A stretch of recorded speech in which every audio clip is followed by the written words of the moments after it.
Aku menolaknya, jawab Nathan dengan tegas. Pandangan Nathan begitu menusuk, hingga kakek Joseph pun dibuat salah tingkah dengan tatapan menohok yang Nathan berikan.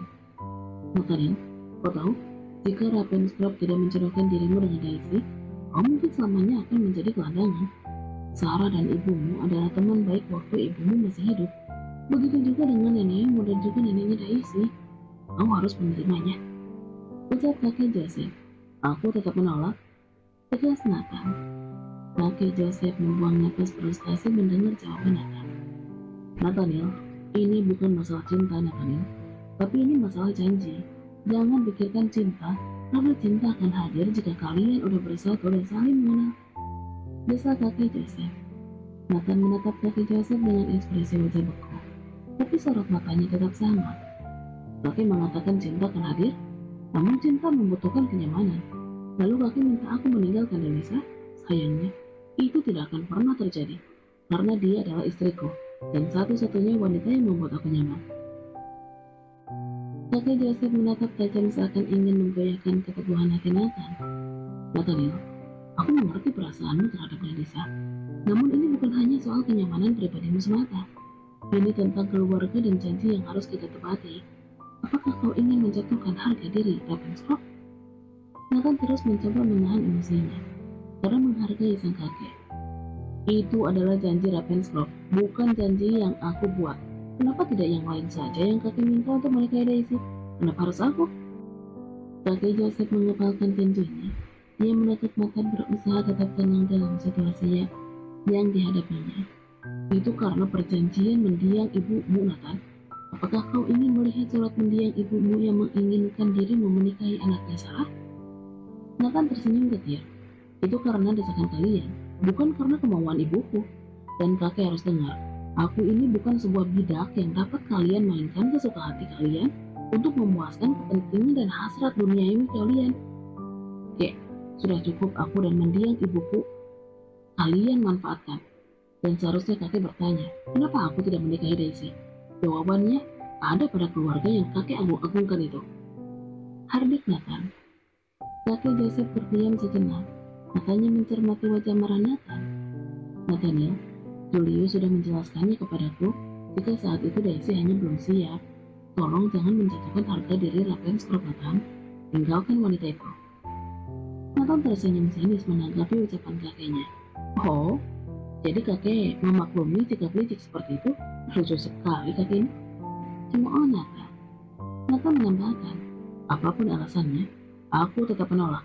Jika kakek ingin mencabut hak ahli warisku, silahkan lakukan.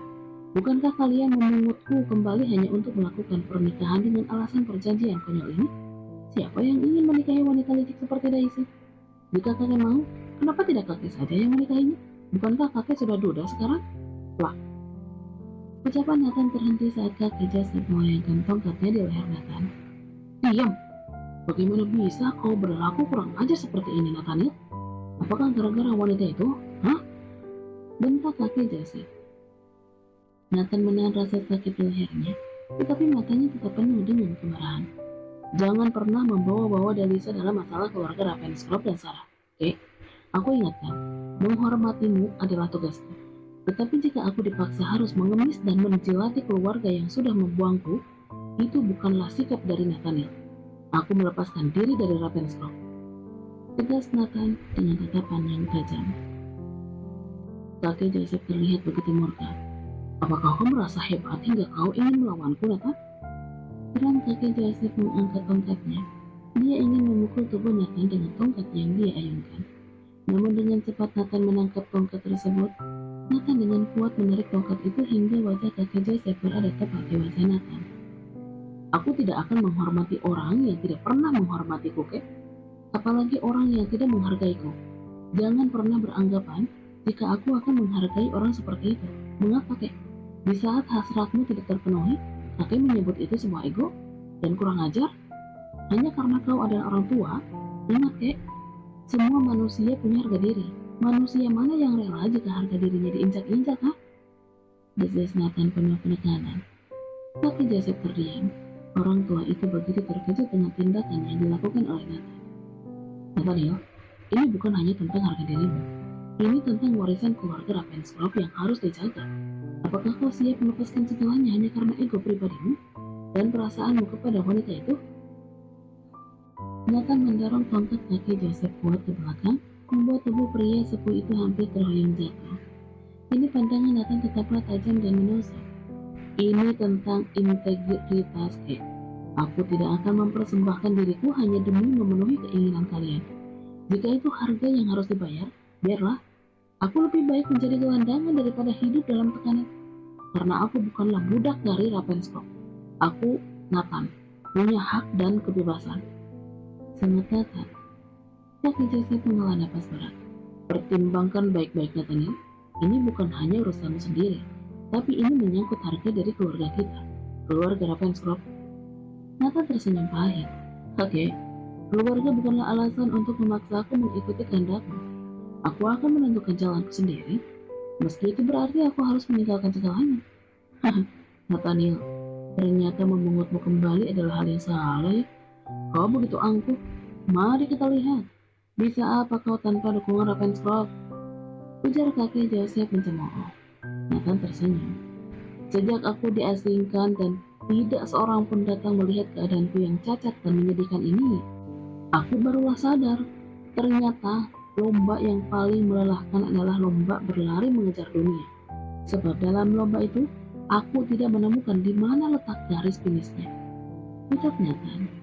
Nathan pun menambahkan, dan nyatanya, aku tetap akan menjadi sampah ketika diriku tidak lagi menguntungkan bagi kalian, sang pemuja kekuasaan, dan kalian kembali datang memungutku setelah Ravenscroft runtuh. Menjijikan. Maka dari itu, aku mengalah dan melepaskan semuanya. Nathan memutar kursi rodanya berlalu. Kakek Joseph mencoba mengejar. Dia tidak ingin kehilangan Nathan, sebab Nathan adalah cucu yang dia harapkan karena Nathan memiliki potensi. Di sisi lain, kakek Joseph ingin mengendalikan Nathan agar Ravenscroft bisa mencapai puncak kejayaan. Nathaniel, kau tidak bisa mengambil keputusan sepihak begitu saja. Kau pasti akan menyesali keputusanmu itu, Nathaniel. Kakek Joseph berteriak. Nathan memberhentikan kursi rodanya, lalu memutar kepalanya. Kakek, sebagai suami, aku tentu akan melindungi istriku. Jika Ravenscroft berani mencari gara-gara atau mencoba menyakiti Dalisa istriku, kalian akan berhadapan denganku. Aku, Nathaniel, akan mengangkat bendera perang lebih dulu. Aku pergi. Kecam Nathaniel. Langkah kakek Joseph berhenti mendengar ucapan cucunya yang begitu serius. Bang, kakek Joseph tercengang saat Nathan membanting pintu ruang kerjanya. Dalam hidup, ada kalanya kita harus dihadapkan dengan pilihan yang sulit dan berkaitan dengan harga diri dan integritas diri. Namun meskipun sulit, kita harus tetap ada prinsip yang telah kita pegang. Tidak peduli apapun alasan yang ada, kita tidak boleh diinjak-injak karena hidup kita yang tentukan. Nathan. Sementara Henry dan Carl dari tadi menguping pembicaraan Nathan dan kakek Joseph. Mereka tersenyum lebar saat samar-samar mendengar pertengkaran yang terjadi di dalam ruangan kerja kakek mereka. Hei, kakak kedua, apa kau dengar itu? Nathaniel ingin menghapus namanya dari Ravenscroft. Itu artinya kita mempunyai kesempatan untuk mengambil hati kakek. Bisik Henry kepada Carl. Carl membalas bisikan dengan senyuman leceh. Kita harus memanfaatkan situasi ini. Jika Nathan benar-benar pergi, kita bisa mendapatkan posisi yang lebih baik di dalam keluarga Ravenscroft. Henry mengangguk setuju. Kita bisa mendekati kakak Joseph, menunjukkan loyalitas, dan mungkin mendapatkan dukungan lebih besar. Namun, kita harus hati-hati. Jangan sampai terlihat terlalu mencurigakan. Kita harus hati-hati dengan kakak pertama. Kau tahu kakak kedua, Nathan itu tidak lumpuh. Aku tahu bagaimana kalau saat pria sombong yang tidak tahu diri itu keluar. Kita tembak saja, karena dia akan menjadi penghalang untuk mengambil simpati dari kakek. Saran Carl memberikan usul. Henry mengangguk setuju. Aku sangat setuju. Lebih baik dia mati daripada hidup, namun hanya menyusahkan kita. Belum sempat Henry melanjutkan kalimatnya, gagang pintu pun berbunyi. Sembunyi ayo, sebelum ketahuan. Carl dan Henry dengan cepat bersembunyi di balik pintu yang terbuka sedikit. Mereka takut jika Nathan mendengar percakapan mereka. Mereka menunggu dengan jantung berdebar-debar, berharap agar tidak ketahuan oleh Nathan. Sementara itu Nathan keluar dari ruangan kakek Joseph dengan tatapan yang penuh kemarahan. Hatinya masih terbakar oleh pertengkaran yang baru aja terjadi. Ayo bereaksi kakak kedua, ajak Henry saat melihat punggung Nathan berlalu dengan kursi rodanya. Ayo, kita habisi dia, sahut Carol penuh semangat. Mereka berdua keluar dari persembunyian mereka sambil menodongkan senjata mereka ke arah Nathaniel. Halo kakak pertama, kita bertemu lagi, ucap Carol. Nathan memperhatikan kursi rodanya dan menoleh. Ketika pupil mata Nathan melebar. Dor, letusan bunyi tembakan menggema di lorong bangunan kediaman Ravenscroft.